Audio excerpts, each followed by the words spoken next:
सबको नमस्कार, प्रणाम, सत श्री अकाल। हेलो नमस्कार दोस्तों, दिल्ली के प्रादेशिक समाचार के स्टूडियो में आप सभी का बहुत बहुत स्वागत है। दोस्तों यहाँ पर आपको देखने को मिलेगा दिल्ली से जुड़ी सारी बड़ी खबरें, मुख्य समाचार, ब्रेकिंग न्यूज अपडेट के रूप में, इसलिए वीडियो को शुरू से अंत तक जरूर देखिएगा। दोस्तों वीडियो को प्यारा सा लाइक और चैनल को सब्सक्राइब जरूर कर लीजिएगा ताकि दिल्ली से जुड़े कोई भी खबरें छूटे ना पाए। चलिए दोस्तों टाइम वेस्ट न करते आगे बढ़ते हैं खबर की ओर। वहीं सबसे पहली बड़ी खबर निकल ब्रेस्ट फीडिंग को बढ़ावा देने के लिए अनोखी पहल, विवेन बाइक राइडर्स ने किया महिलाओं को जागरूक। महिलाओं के स्वास्थ्य और स्वच्छता को लेकर जागरूक करने वाले सोशल इंटरप्राइजेज विसिंग ने सोमवार को भारतीय महिला राइडर्स और क्राउन प्लाजा ग्रेट नोएडा के सहयोग से एक IWR यानी विवेन बाइक राइडर्स कार्यक्रम का आयोजन किया गया। विवेक बाइक राइडर इवेंट का आयोजन समाज की कामकाजी महिलाओं को स्तनपान के प्रगति जागरूक करने के लिए लिया गया। इस पहल में oil India limited, Radico Khaitan, यूनिजिस्की, BSC विमेन, मणिपाल हॉस्पिटल शामिल हुए हैं। विमेन बाइक राइडर्स ने इंटरनेशनल विमेन वीक मनाया। राइडर्स ने DND फ्लाईओवर के क्राउन प्लाजा ग्रेट नोएडा तक बाइक चलाई। इस आयोजन की खास बात यह थी कि IWR के सभी राइडर्स में कामकाजी माँ और क्षेत्र की जानी मानी हस्तियां शामिल थी। वहीं अगली खबर निकल कर आ रही, आज खत्म हो रही शराब पर मिलने वाले छूट स्टॉक करने के लिए दुकानों पर उमड़ रही है ग्राहकों की भीड़। दिल्ली में शराब के ठेकों पर आज भारी भीड़ लगी हुई है। दरअसल शराब की कीमतों में कटौती और ऑफर आगे जारी रहने को लेकर अभी स्थिति साफ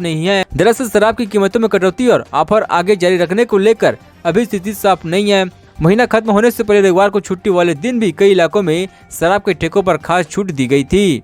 इसी वजह से ठेकों पर भारी भीड़ देखने को मिली। बॉर्डर से सटे इलाकों में मौजूदा शराब के ठेकों ग्राहक से भरे हुए दिखे। भीड़ की वजह से शराब पर मिल रही छूट को भी माने जा रही है। दरअसल ये छूट सोमवार यानी कि सिर्फ आज तक के लिए है। हालांकि इसे लेकर कोई आधिकारिक बयान सामने नहीं आया है। मीडिया रिपोर्ट्स के मुताबिक आधिकारिक तौर पर यह नहीं कहा जा सकता कि शराब पर मिल रही छूट सिर्फ 28 फरवरी तक ही है। एक्साइज विभाग के मुताबिक दिल्ली में लागू नई पॉलिसी में वेंडर अपनी बिक्री बढ़ाने के लिए कभी भी कीमतों में कटौती कर सकते हैं।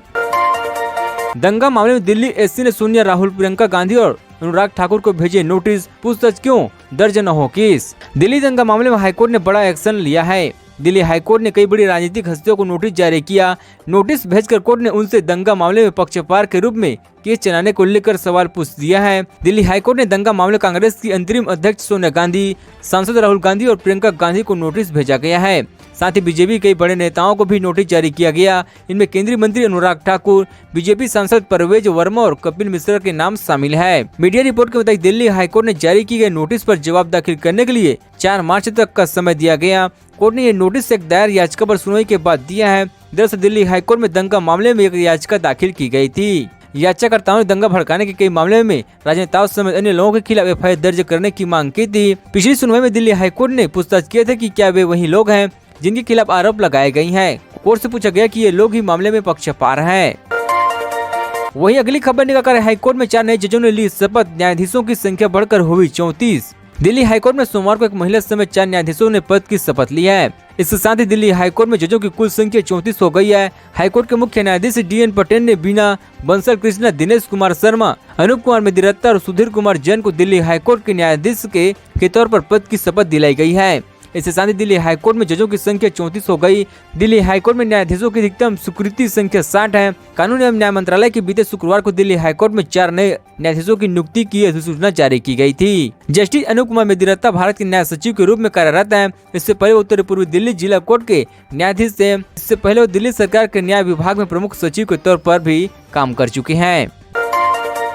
वहीं अगली खबर निकाल पृथ्वीराज अक्षय कुमार की फिल्म के खिलाफ दायर याचिका पर दिल्ली SC ने कही ये बात। मूवी के टाइटल पर था बवाल। बॉलीवुड सुपरस्टार अक्षय कुमार की फिल्म पृथ्वीराज का टाइटल बदलने की मांग वाली याचिका पर दिल्ली हाईकोर्ट ने इस पर विचार रखने से इनकार कर दिया है। कोर्ट ने कहा कि पृथ्वीराज चौहान एक महान सम्राट थे और फिल्म का शीर्षक केवल पृथ्वीराज रखने से समाज के एक बड़े वर्ग की भावनाएं आहत होती है। ऐसे में सुझाव के तौर पर कहा गया कि फिल्म का टाइटल महान सम्राट पृथ्वीराज चौहान होना चाहिए। बता दें कि इस फिल्म के टाइटल को लेकर करणी सेना ने भी विरोध जताया था। इस फिल्म की रिलीज को लेकर करणी सेना द्वारा PI दर्ज कराई गई थी। आरोप लगाया गया था कि मेकर्स द्वारा सम्राट पृथ्वीराज चौहान की छवि धूमिल करने की कोशिश की जा रही है। यानी कि टूट के मुताबिक दिल्ली हाईकोर्ट ने पृथ्वीराज के खिलाफ सुनवाई से इनकार कर दिया। पृथ्वीराज चौहान एक महान सम्राट थे, ऐसे में इस फिल्म का टाइटल उनके महानता को ध्यान में रखकर ही देना चाहिए। वहीं अगली खबर निकाल नगर निगम के सर्वे में अवैध और असुरक्षित इमारतों की हुई पहचान। 555 बिल्डिंग को हो सकती है सील। दिल्ली एनसीआर से सटे गुरुग्राम के सेक्टर 109 स्थित चिल्स पैराडीसो सोसाइटी में हादसे के बाद से सरकारी विभाग सक्रिय हो गया है। नगर निगम की ओर से हाल ही में कराए गए एक सर्वे में 555 असुरक्षित अवैध इमारतों की पहचान की गई है। इसमें रिसाइलिंग के अलावा व्यावसायिक इमारतों भी शामिल है। निगम अधिकारी के अनुसार इन भवनों पर जल्द सिटिंग की कार्यवाही की जा सकती है। दरअसल 10 फरवरी को सेक्टर 109 की चाइल्ड्स पैरामेडिकल सोसाइटी में 18 मंजिला टावर की छठी से दूसरी मंजिल तक के फ्लैट पर लेटर 2 कर दिया गया था। इस हादसे में 2 महिलाओं की जान चली गई थी, जबकि एक व्यक्ति को 16 घंटे के रेस्क्यू के बाद बाहर निकाला गया था। इस हादसे से सबक लेते हुए नगर निगम ने भी अपने क्षेत्र में अवैध रूप से बनी बहुमंजिला इमारतों का सर्वे कराए गए हैं। निगमायुक्त मुकेश कुमार आहूजा ने 16 फरवरी को निगम के चारों संयुक्त आयुक्त और इन्फोर्समेंट टीम की बैठक को लेकर उन्हें शहर में अवैध रूप से बनी इमारतों का सर्वे करने के निर्देश दिए गए थे। वहीं अगली खबर निकालकर पहले बंद की सीएनजी पंप की लाइट, फिर 3 कर्मचारी की जान ले ली गई, हुआ फरार। गुरुग्राम के सीएनजी स्टेशन पर 3 युवकों की हताहत हो गई है। वारदात रविवार रात 3 बजे की बताई जा रही है। नेशनल हाईवे से सटे सेक्टर 31 के सीएनजी पंप पर अज्ञात बदमाशों ने 3 युवकों की हताहत कर दी है। हताहत के बाद बदमाश फरार हो गई हैं। मृतकों की पहचान पुष्पेंद्र, सुपिंदर और नरेश के तौर पर हुई है। तीनों युवक उत्तर प्रदेश के रहने वाले थे। पुलिस ने तीनों की शव बरामद कर पोस्टमार्टम के लिए भेज दिया गया है। पुलिस ने बताया कि हमने सुबह 3 बजे सूचना मिली थी कि सीएनजी पंप के पास एक युवक का शव पड़ा हुआ है। पुलिस ने बताया कि सूचना मिलने के बाद वहां मौके पर पहुंची और आसपास छानबीन की तो 3 शव मिले। शुरुआती जांच में पता चला कि तीनों युवकों की हताहत किसी धारदार हथियार से कर दी गई है। वहीं अगली खबर निकाली 2 मार्च को दिल्ली एनसीआर में बारिश के असर फिर लौटी गुलाबी ठंड, पूरे हफ्ते भर चलेगी तेज हवाएं। दिल्ली और उसके आसपास के इलाकों में बीते 2 दिनों से हुई बारिश ने मौसम को बिल्कुल बदल कर रख दिया है। जहां फरवरी में ठंड जाती हुई दिख रही है, वहीं एक बार फिर से ठंड महसूस होने लगी है। शुक्रवार को दिल्ली और एनसीआर में ओलावृष्टि के बाद शनिवार रात तेज बारिश हुई है। इस बारिश का असर इस पूरे हफ्ते दिखाई देने वाले है। इस पूरे हफ्ते कभी सूरज चमकेगा तो कभी बादल छाए रहेंगे, कभी बीच बीच में तेज हवा चलने की संभावना बनी हुई है। मौसम विभाग के मुताबिक 2 मार्च को हल्की बारिश से बौछार पड़ने की संभावना बनी हुई है। वहीं रविवार को राजधानी की हवा भी काफी साफ रही है। वायु गुणवत्ता सूचकांक संतोषजनक श्रेणी में 92 दर्ज किया गया। वायु गुणवत्ता निगरानी एजेंसी सफर के मुताबिक शनिवार रात हुई बारिश और तेज हवा के बाद रविवार को दिल्ली की हवा बेहद साफ रहेगी। इस दौरान PM 10 संतोषजनक श्रेणी में 43 और PM 2.5 संतोषजनक श्रेणी में 35 दर्ज किया गया है। वहीं अगली खबर निकालकर 22 मई तक ढहा दिया जाएगा ट्विन टावर, नोएडा प्राधिकरण के सुप्रीम कोर्ट में दी जानकारी। नोएडा ट्विन टावर ढहाने के आदेश के अनुपालन में देरी के मामले सुप्रीम कोर्ट सुनवाई कर रही है।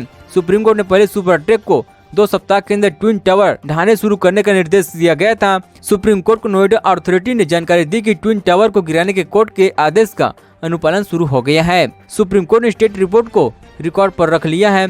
सुप्रीम कोर्ट सुपरटेक एम्ब्रॉयड ट्विन टावर ध्वस्त के मामले 17 मई को अगली सुनवाई करेगा। सुप्रीम कोर्ट ने कहा कि सभी हितग्राहक स्थिति रिपोर्ट निर्देशों में समय सारणी का कड़ाई से पालन करे। वहीं याचिकाकर्ता ने कहा है कि फ्लैट की राशि वापस की गई है, लेकिन लोन को लेकर कुछ नहीं किया गया। EMI अब भी जारी है। सुप्रीम कोर्ट ने सुपरटेक से सभी की राशि 31 मार्च तक चुकाने के लिए कहा है। इससे पहले सुप्रीम कोर्ट ने सुपरटेक को 2 सप्ताह के भीतर ट्विन टावर ढहाने की प्रक्रिया शुरू करने का निर्देश दिया गया था। वहीं अगली खबर निकालकर आज से पूरी क्षमता के साथ खुलेंगे बाजार, नाइट कर्फ्यू होगा खत्म, अपनी कार में अब नहीं लगाना पड़ेगा मास्क। दिल्ली में DDM ने आदेश के बाद सोमवार को राजधानी में सभी बाजार पूरी क्षमता के साथ खुलेंगे। दरअसल दिल्ली के कारोबारी लंबे समय से मांग कर रहे थे कि देर रात तक दुकान खोलने की अनुमति मिलनी चाहिए, जिसके बाद DDM के कोविड केसों की संख्या में भारी कमी को देखते हुए कारोबारियों की इसकी मांग को लेकर मान लिया गया है। देर रात तक बाजार खोलने के लिए नाइट कर्फ्यू को हटाने की मांग भी की गई थी। बीते हफ्ते बैठक में नाइट कर्फ्यू को पूरी तरह से हटाने का फैसला लिया गया था, जो आजार से लागू हो रही है। इसके साथ ही राजधानी में संचालित सिनेमा हॉल और रेस्तरां और बार पूर्व की तरह 100% क्षमता के साथ खुलेंगे। इन सभी पर कोरोना काल से ही पाबंदी चली आ रही है।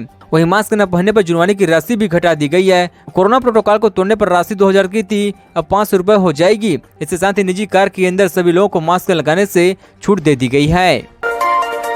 वहीं अगली खबर निकालकर दिल्ली में फिर बढ़ने लगा कोरोना संक्रमण। शनिवार के मुकाबले 44 की बढ़त के साथ 448 नए मामले, 2 की गई है जान। दिल्ली में कोरोना के मामले में एक बार फिर से बढ़ोतरी दर्ज की गई है। पिछले 24 घंटों में संक्रमण के 448 केस सामने आई है। पिछले 24 घंटों में संक्रमण दर के 448 केस सामने आई है और 3 मरीजों की जान गई है। वहीं संक्रमण दर बढ़कर 0.95% हो गई है। 26 फरवरी को कोरोना संक्रमण के 440 नए मामले सामने आए थे और 2 मरीज की जान गई थी। शनिवार को कोरोना संक्रमण दर 0.43% थी। आज संक्रमण के मामले शनिवार के मुकाबले इजाफा हुआ है। आज 44 केस ज्यादा दर्ज किए गए हैं। वहीं जान गंवाने वालों की एक भी बढ़ोतरी हुई है। दिल्ली में कोरोना के मामले पहले की अपेक्षा कमी हो रही है, लेकिन टेस्टिंग लगातार जारी है। पिछले 24 घंटों में 50,769 लोगों के टेस्ट किए गए, जिसमें से 448 लोग संक्रमित पाए गए हैं। राहत भरी बात यह कि 24 घंटों में 554 मरीज संक्रमण से ठीक भी हुए हैं। इससे साफ पता चलता है कि नए संक्रमित मरीजों की तुलना में ठीक होने वाले मरीजों की तादाद ज्यादा है। आज 448 मरीज संक्रमित हुए तो वहीं 554 मरीज संक्रमण से ठीक भी हुए हैं। दोस्तों, खबर का सिलसिला बस यहीं तक। दोस्तों, मेरी जानकारी आपको अच्छा लगा, वीडियो को प्यारा सा लाइक कीजिए। दोस्तों, आप दिल्ली निवासी हमारे चैनल को सब्सक्राइब कीजिए ताकि दिल्ली से जुड़ी सारी बड़ी खबर आप से मिलते रहे। चलिए दोस्तों, अगली वीडियो में मिलते हैं। जय हिंद, जय भारत।